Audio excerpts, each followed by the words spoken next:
Hello everyone. तो quantum mechanics के आज के इस लेक्चर में एक और पोटेंशियल सिस्टम के लिए हम स्क्रॉडिंगर वेव इक्वेशन को ड्राइव करेंगे। पिछले लेक्चर में हमने यहाँ पे इनफाइनाइट स्केयर वैल्यू ली थी और वहाँ पे हमने असिमेट्रिक इनफाइनाइट स्केयर वैल्यू ली थी। इस बार हम क्या करेंगे, सिमेट्रिक इनफाइनाइट स्केयर वैल्यू लेंगे यहाँ पे। ठीक है, तो आज के इस लेक्चर में जो हम पोटेंशियल सिस्टम ले रहे हैं वो है हमारे पास यहाँ पे सिमेट्रिक इनफाइनाइट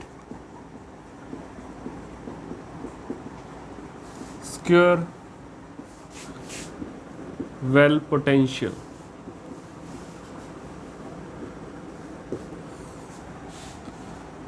तो यहाँ पे सिर्फ क्या करेंगे, हम कोऑर्डिनेट्स चेंज कर देंगे पोटेंशियल के, जो हमने पिछले लेक्चर में कोऑर्डिनेट्स लिए थे।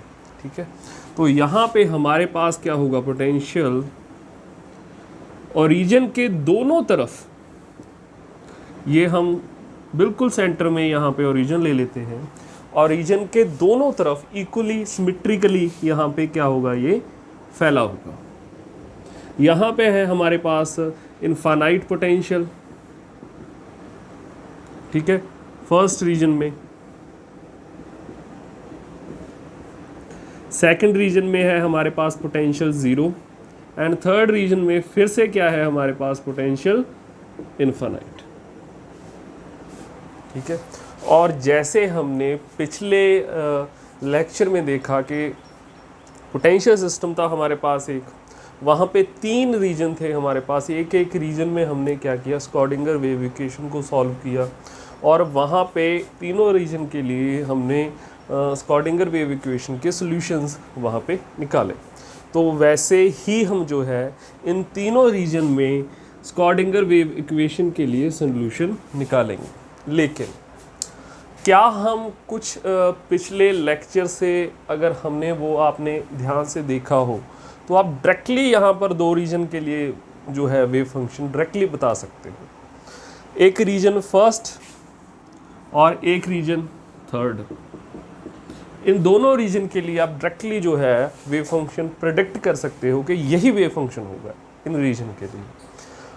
वो है हमारे पास, क्योंकि यहाँ पे जो है पोटेंशियल इनफाइनाइट है, तो यहाँ पे जो पार्टिकल है वो एग्जिस्ट नहीं कर सकता। ठीक है, ना तो क्वांटम मैकेनिकली एग्जिस्ट कर सकता है, ना ही क्लासिकली तो कर ही नहीं सकता वो। ठीक है, तो जहाँ पे हमारे पास पार्टिकल ही एग्जिस्ट नहीं करता, वहाँ पे जो है वेव फंक्शन और फर्स्ट रीजन, अगर हम फर्स्ट रीजन में देख लें, यहाँ पे अगर पार्टिकल ही एग्जिस्ट नहीं करता तो वेव फंक्शन भी ज़ीरो होना चाहिए। ठीक है, और यहाँ पे थर्ड रीजन में अगर आप देखो कि यहाँ पे भी पार्टिकल एग्जिस्ट नहीं कर सकता, क्योंकि इनफाइनाइट दीवार है हमारे पास पोटेंशियल की।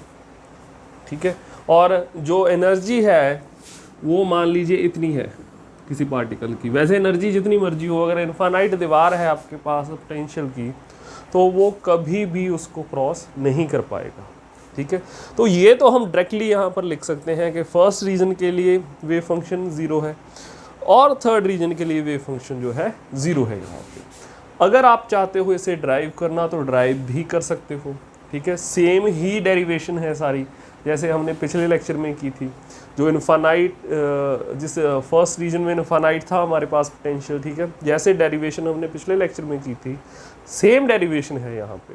ठीक है, तो यहाँ पे आपके पास ज़ीरो आएगा फर्स्ट रीजन के लिए वेव फंक्शन, और थर्ड रीजन में के लिए भी जो वेव फंक्शन है वो ज़ीरो आएगा। अब आते हैं हम सेकंड रीजन में, जहाँ पे हमारे पास जो है पोटेंशियल ज़ीरो है और एनर्जी जो है पार्टिकल की वो इस पोटेंशियल से ज़्यादा है। ठीक है, तो हम यहाँ पे ड्राइव करेंगे Schrodinger wave equation for second region. ठीक है, सॉरी, हम सॉल्यूशन निकालेंगे स्क्रॉडिंगर वेव इक्वेशन के फॉर सेकंड रीजन। ठीक है, तो यहाँ पर solutions of Schrodinger wave equation for second region. तो सबसे पहले तो हम स्क्रॉडिंगर वेव इक्वेशन लिख लेते हैं। वो क्या है हमारे पास यहाँ पे h, यहाँ पे वेव फंक्शन हमारा साई ई साई, ये पता है हमें क्या होता है T plus V kinetic energy operator plus potential energy operator, और यहाँ पे हमारा wave function psi is equal to E psi X. ठीक है, अब इसे हम लिख सकते हैं यहाँ पे minus H cut square by 2m करली स्क्वायर बाय करली एक्स स्क्वायर प्लस हमारे पास पोटेंशियल आ गया यहाँ पे साई एंड ई साई। ठीक है, ये आ गया हमारे पास। अब देखो यहाँ पे ये ऑपरेटर इस फंक्शन पे ऑपरेट होगा। ठीक है, और क्या देगा हमें, मेजरमेंट देगा। तो पहले सबसे पहले इसको ऑपरेट करवाते हैं हम, minus H cut square by 2m करली स्क्वायर बाय करली एक्स स्क्वायर, यहाँ पे आ गया साई हमारे पास। अब देखो कि ये जो हमारे पास यहाँ पे पोटेंशियल है, जब ये ऑपरेट होगा इस पर तो पोटेंशियल की वैल्यू देगा। कौन सी वैल्यू देगा, जो वैल्यू यहाँ पर सेकंड रीजन में पोटेंशियल की है। तो वहाँ पे सेकंड रीजन में पोटेंशियल क्या है हमारे पास, ज़ीरो है यहाँ पे। ठीक है, तो यहाँ पे क्या देगा, ज़ीरो साई एक्स। तो ये तो सारी टर्म ही ज़ीरो हो गई, तो इसे मैं लिख सकता हूँ is equal to E psi X. एक चीज़ यहाँ पर लिखना भूल गया मैं कि यहाँ पे ज़ीरो पे हमारे पास ओरिजिन है, ओरिजिन। ठीक है, तो यहाँ पे जो ये फर्स्ट बाउंड्री है वो है हमारे पास माइनस ए बाई टू पर, ये सेकंड बाउंड्री है हमारे पास x is equal to A by two पर, और ये विड्थ है हमारे पास पूरी कितनी है, ए विड्थ का हमारे पास यहाँ पे ये बॉक्स है, और minus A by two to A by two तक ये क्या है, फैला हुआ है। तो यहाँ पे इस इक्वेशन को हम लिख सकते हैं, सारी इक्वेशन को पहले तो ई साई एक्स को मैं इस साइड पे लेफ़्ट हैंड साइड पे ले आता हूँ, तो हमारे पास आ जाएगा ये। इसके बाद इस इक्वेशन को क्या करते हैं हम कि minus 2m by H cut square से यहाँ पे मल्टीप्लाई कर देते हैं। तो यहाँ पे आ जाएगा हमारे पास curly square psi X curly X square, यहाँ पे आएगा minus plus 2m by H cut square, और यहाँ पे आएगा E psi X is equal to zero. ठीक है, और मैंने आपको बताया है कि यहाँ पर हमने या तो के स्क्वायर की वैल्यू पुट करनी होती है या गामा स्क्वायर की, डिपेंड करता है कि वहाँ पे जिस रीज़न के लिए आप ये वेव इक्वेशन सॉल्व कर रहे हो उस रीज़न में जो है पोटेंशियल एंड पार्टिकल की एनर्जी में रिलेशन क्या है।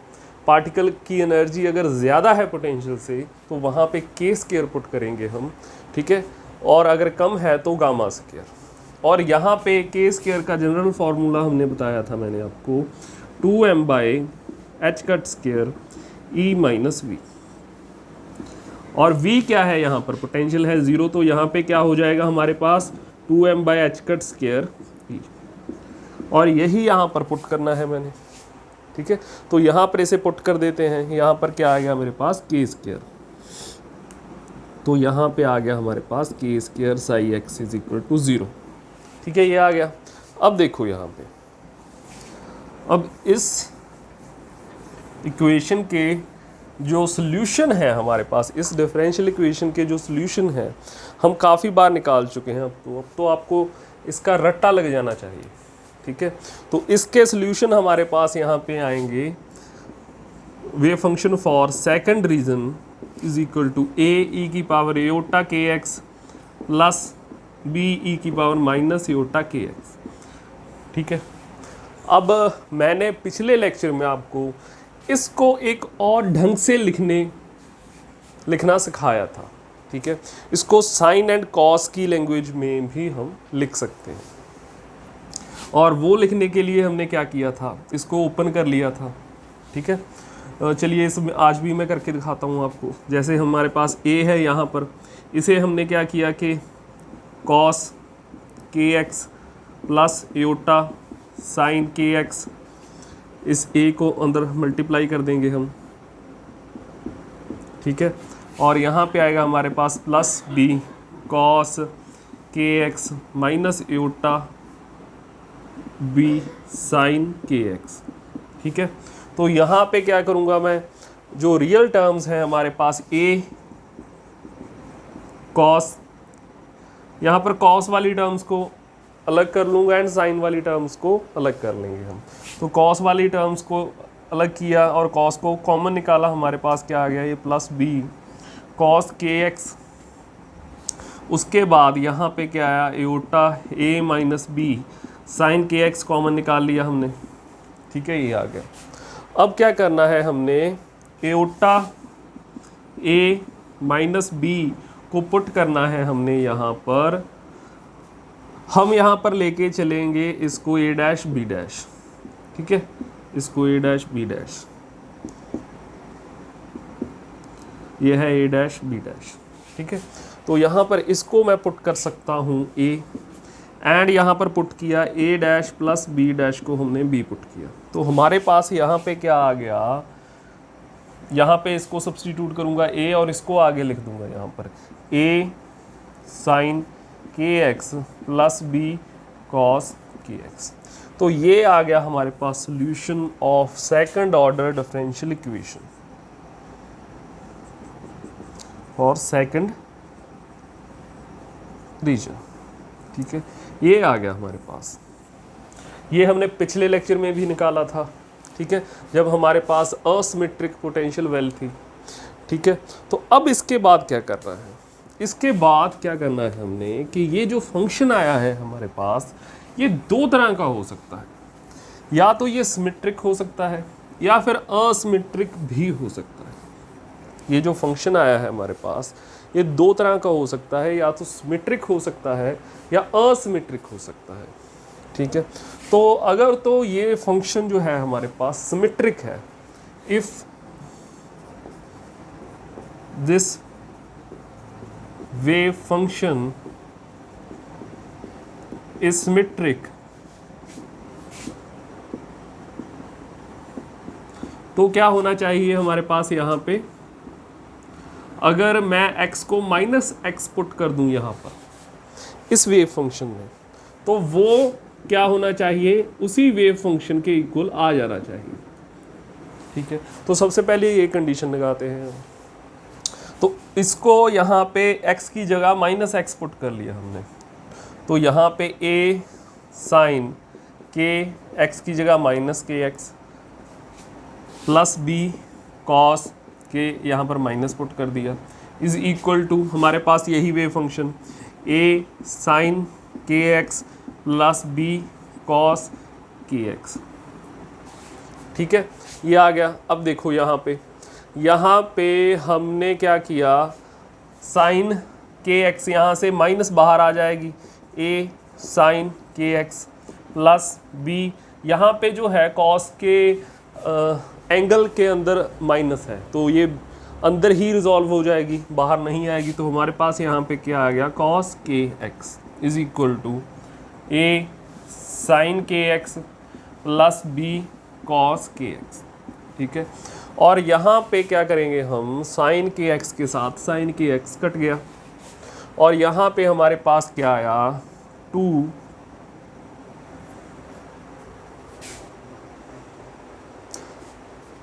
ये यहाँ साइन के एक्स के साथ साइन के एक्स नहीं कटा, हमारे पास यहाँ पे कटेगा b cos K x and b cos K x, और यहाँ पे ये इकट्ठे हो जाएंगे हमारे पास 2a sign K X is equal to 0, ये आ गया।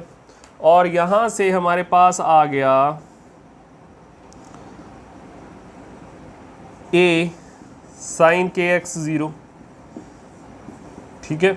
तो यहाँ पे ये चीज़ हमें क्या बता रही है, ये चीज़ बता रही है कि अगर फंक्शन को सिमेट्रिक होना है, इस टोटल फंक्शन को सिमेट्रिक होना है, तो यहाँ पे a साइन के एक्स जो है इसे 0 होना पड़ेगा, ठीक है। तो अगर फंक्शन सिमेट्रिक है, for symmetric case, for symmetric case, ठीक है।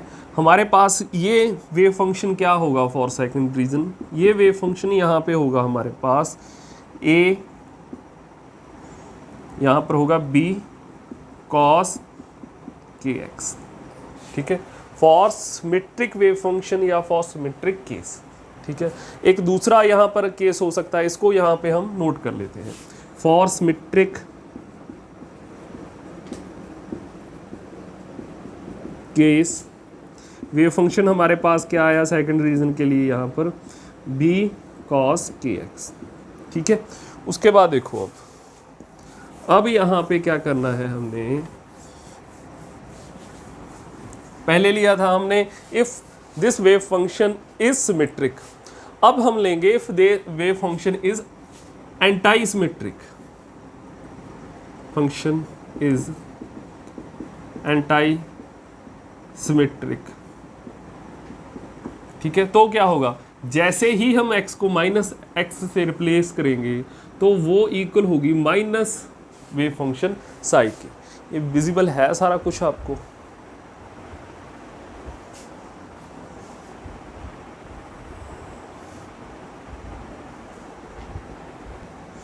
तो यहाँ पे अगर मैं इस वेव फंक्शन में पुट करूँ तो हमारे पास है, यहाँ पर वेव फंक्शन था हमारे पास a साइन के x की जगह माइनस एक्स पुट करूँ तो माइनस बाहर आ जाएगा, और यहाँ पर आ जाएगा b cos kx, x की जगह माइनस एक्स करूँ तो वो बीच में ही रिजॉल्व हो जाएगा यहाँ पर, तो यहाँ पर आ गया x। और यहाँ पे क्या है हमारे पास माइनस ऑफ साई एक्स, तो यहाँ पे है minus sign K X minus a sine K X minus b cos K X. तो इस बार क्या है हमारे पास यहाँ पे के, यहाँ पे साइन के एक्स जो है कट जाएगा, ठीक है। तो हमारे पास क्या बचा यहाँ पे 2b cos K X is equal to 0, b cos K X is equal to 0। तो इस फंक्शन को हमारे पास टोटल फंक्शन को अगर यहाँ पे एंटी सिमेट्रिक होना है तो यहाँ पे b cos के एक्स को 0 होना पड़ेगा, ठीक है। तो इसीलिए हमारे पास फंक्शन क्या बचा, फिर यहाँ पे लिखेंगे हम फॉर एंटी सिमेट्रिक केस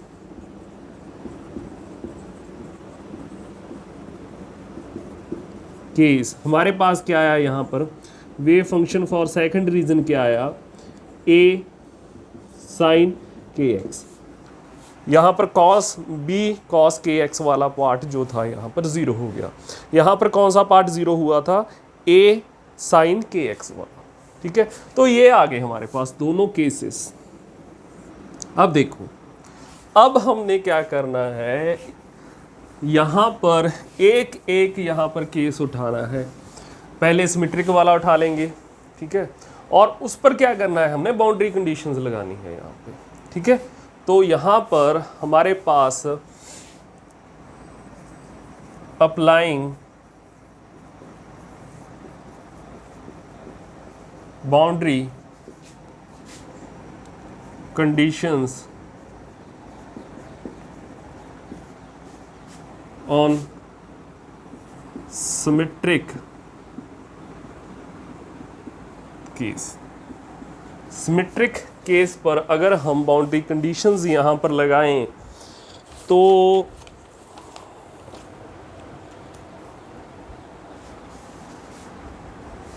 तो चलिए हम पहले ये बाउंड्री ले लेते हैं at x is equal to a/2, ठीक है। तो at x is equal to a/2 यहाँ पर हमारे पास जो है हमारा फंक्शन फर्स्ट रीजन के लिए, सेकंड रीजन के लिए है वो सिमेट्रिक पार्ट, ये वाला पार्ट जो सेकंड रीजन के लिए है वो, एंड थर्ड रीजन के लिए वो दोनों इक्वल होंगे कहाँ पर, a/2 पर, x is equal to a/2 पर, ठीक है। ये दोनों साइड से आने वाले वेव फंक्शन, इस साइड से और इस साइड से, दोनों यहाँ पर इक्वल होने चाहिए इस बाउंड्री पर, ठीक है। तो at x is equal to a/2 wave function for second region should be equal to wave function for third region at x is equal to a/2। ठीक है, तो ये यहाँ पर पुट कर देते हैं हम सिमेट्रिक केस ले रहे हैं तो ये लेंगे सेकंड रीजन के लिए। तो हमारे पास यहाँ पे आया b cos kx, x की जगह क्या पुट करेंगे a/2 is equal to third region के लिए क्या है वेव फंक्शन हमारे पास 0, तो यहाँ पे मैं पुट करूँगा 0। तो ये आ गया यहाँ पे हमारे पास b तो 0 नहीं हो सकता, क्योंकि b अगर 0 हो गया तो सारे ही यहाँ पे रीजन में वेव फंक्शन 0 हो जाएगा। k भी 0 नहीं हो सकता, उसी का रीज़न भी यही है कि अगर k 0 हो गया तो टोटली फंक्शन ही 0 हो जाएगा हमारे पास। ठीक है, तो यहाँ पर क्या होगा हमारे पास, अगर ka/2 जो है हमारे पास ये यहाँ पर इक्वल हो हमारे पास यहाँ पे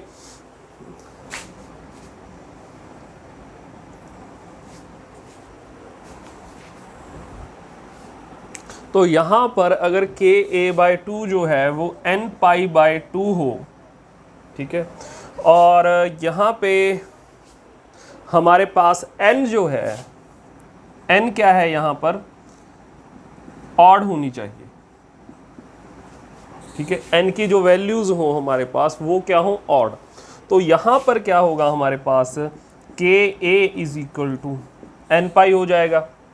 ठीक है, और यहाँ पे k क्या होगा हमारे पास, क्या k होगा यहाँ पर nπ/a। ठीक है, ये पुट कर सकते हैं हम यहाँ पे। तो इसके बाद अगर यहाँ से हम एनर्जी निकालना चाहें, हमें पता है कि जो k स्क्वायर था हमारे पास वो क्या था यहाँ पर 2m/h² e, यही था हमारे पास k। और यहाँ से इसका अगर k स्क्वायर कर दें तो हमारे पास क्या आएगा n² π²/a², और इन दोनों को इक्वल कर देते हैं हम, तो हमारे पास यहाँ पे क्या आएगा 2me/h² is equal to n² π²/a²। यहाँ से एनर्जी की अगर वैल्यू हम निकालें तो हमारे पास आएगा ये E is equal to n² π²h²/2ma²। तो ये आ गया हमारे पास यहाँ पे। ठीक है, तो एनर्जी आ गई है यहाँ पर हमारे पास। और दूसरी बात यहाँ पर क्या आई कि हमारे पास k की वैल्यू यहाँ पर आ चुकी है, तो हम k की वैल्यू कहाँ पे पुट करेंगे, यहाँ पे। सिमेट्रिक केस लिया था हमने, ठीक है, तो इसको हम चेंज कर देंगे, इस वेव फंक्शन को चेंज कर देंगे हम b cos k की वैल्यू क्या आई यहाँ पर हमारे पास nπ/a, nπ/a, और यहाँ पर क्या आ गया x, और n क्या है यहाँ पर, n इज ऑड। ठीक है, n यहाँ पर ऑड वैल्यूज ही ले सकता है इस केस में। ठीक है, तो अगर n ऑड वैल्यूज ले सकता है, ये कंडीशन सेटिस्फाई करने के लिए, ये कंडीशन अगर यहाँ पर इवन वैल्यूज आ जाएंगी तो यहाँ पर ये कंडीशन सेटिस्फाई नहीं होगी, यहाँ सिर्फ ऑड वैल्यूज के लिए ये कंडीशन सेटिस्फाई होती है। ठीक है, तो यहाँ पर अगर n सिर्फ ऑड वैल्यूज देता है तो यहाँ पर एनर्जी की कौन सी वैल्यूज आएंगी, सिर्फ ऑड वैल्यूज। ठीक है, फॉर सिमेट्रिक केस क्या आएंगी एनर्जी की, सिर्फ ऑड वैल्यूज। ठीक है, तो एनर्जी यहाँ पर साथ ही लिख देता हूँ मैं। एनर्जी का क्या formula, is equal to n² π²a², n² π²h²/2ma²। ठीक है, ये विजिबल है आपको जी, बिल्कुल। तो एनर्जी हमने लिख ली, वेव फंक्शन में से k हमने k की वैल्यू फाइंड कर ली, वो लिख लिया, n क्या होगा ऑड। ठीक है, सिमेट्रिक के केस में ये याद रखना है आपको। और इसके बाद क्या करेंगे हम, एंटाई सिमेट्रिक जो केस है हमारे पास, उसके लिए बाउंड्री कंडीशन लगाएंगे। ठीक है, applying boundary condition on anti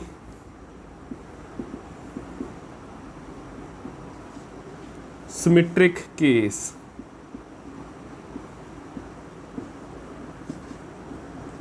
ठीक है, तो हमारे पास एंटी सिमेट्रिक जो है वेव फंक्शन वो क्या है यहाँ पर, और सेकंड रीजन ये है हमारे पास यहाँ पे a sin kx। ठीक है, तो यहाँ पर यही बाउंड्री लेते हैं हम इस बार फिर। तो at x is equal to a/2 wave function for second region at x is equal to a/2 should be equal to wave function for third region at x is equal to a/2।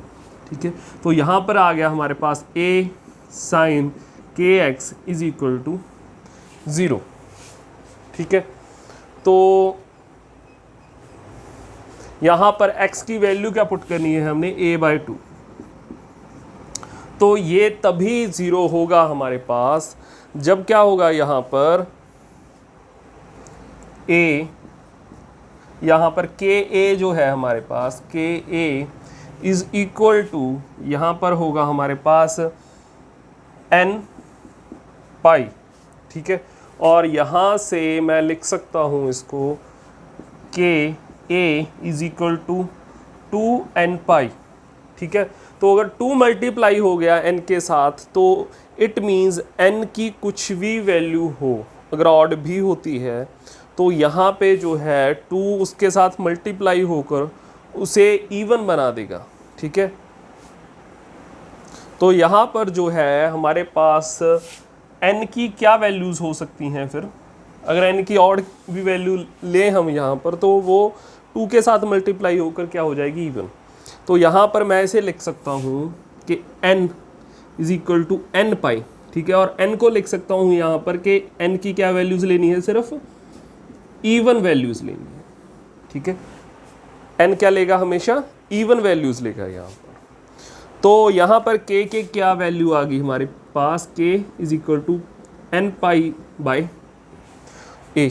ठीक है, तो यहाँ पर k square निकाल लेंगे, k square n square pi square a square, और यहाँ से हमारे पास k स्क्वायर की हमें वैल्यू पता है क्या होती है, 2m by h cut square e। और यहाँ पर इन दोनों को कंपेयर करके हमारे पास एनर्जी की वैल्यू क्या आ जाएगी, 2n square pi square h cut square by 2m e square. ठीक है, ये खुद से निकाल के देखना हो, इन दोनों को कंपेयर कर देना, आपके पास एनर्जी की वैल्यू आ जाएगी। ठीक है, तो ये आ गई। और इस केस में यानी कि एंटी सिमेट्रिक केस में हमारे पास n की वैल्यूज़ क्या है, n हैज़ इवन वैल्यूज़। ठीक है, n की यहाँ पर क्या वैल्यूज़ हैं, इवन वैल्यूज़ हैं।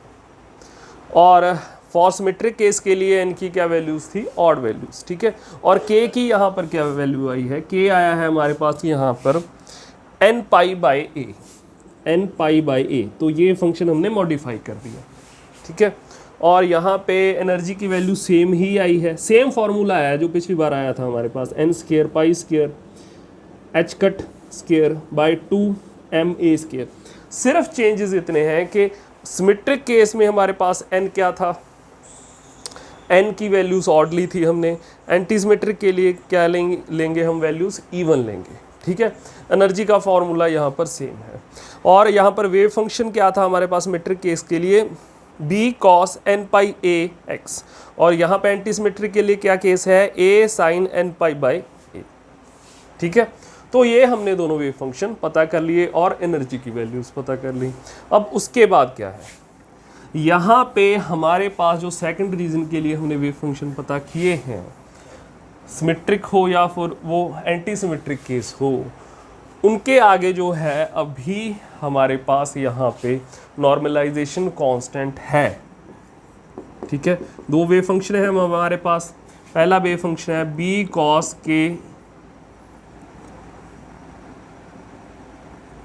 cos k पाई x, सॉरी यहाँ पे होगा b cos n pi x by a, और यहाँ पे ये है हमारे पास फॉर सिमेट्रिक केस, और एंटी सिमेट्रिक केस के लिए होगा हमारे पास a sin n pi x by a। ये है एंटी सिमेट्रिक केस के लिए।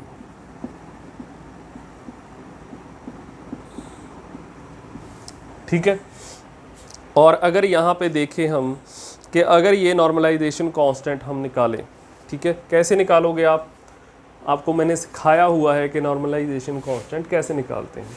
सिंपली आपने क्या करना है कि इस वेव फंक्शन का खुद के साथ जो है स्केलर प्रोडक्ट फाइंड करना है। इसको मैं ऐसे भी लिख सकता हूँ,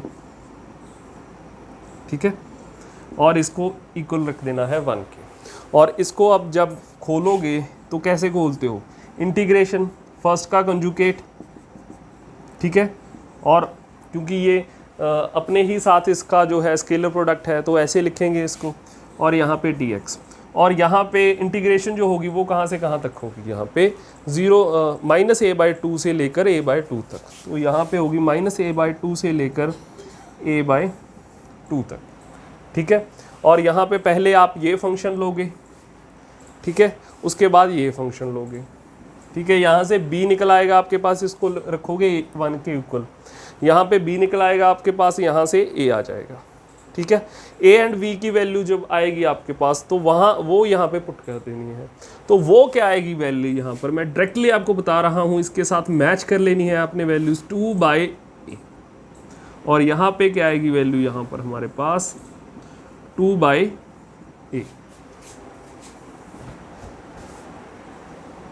ठीक है। तो यहाँ पे ये हमारे पास नॉर्मलाइजेशन कांस्टेंट आ गए। तो ये है हमारे पास टोटल वेव फंक्शन, ठीक है। This is symmetric case, this is for anti symmetric case, ठीक है। और यहाँ पे सिमेट्रिक केस में याद रखना है कि n की वैल्यूज़ क्या है यहाँ पर ऑड, और यहाँ पर क्या वैल्यूज़ हैं इवन, ठीक है। और एनर्जी क्या है हमारे पास यहाँ पर, En क्या है, En है यहाँ पर हमारे पास n² π² h² by 2ma²। n की ऑड वैल्यूज़ हैं फॉर सिमेट्रिक के लिए, n की इवन वैल्यूज़ हैं फॉर एंटी सिमेट्रिक के लिए, ठीक है। ये है हमारे पास यहाँ पे।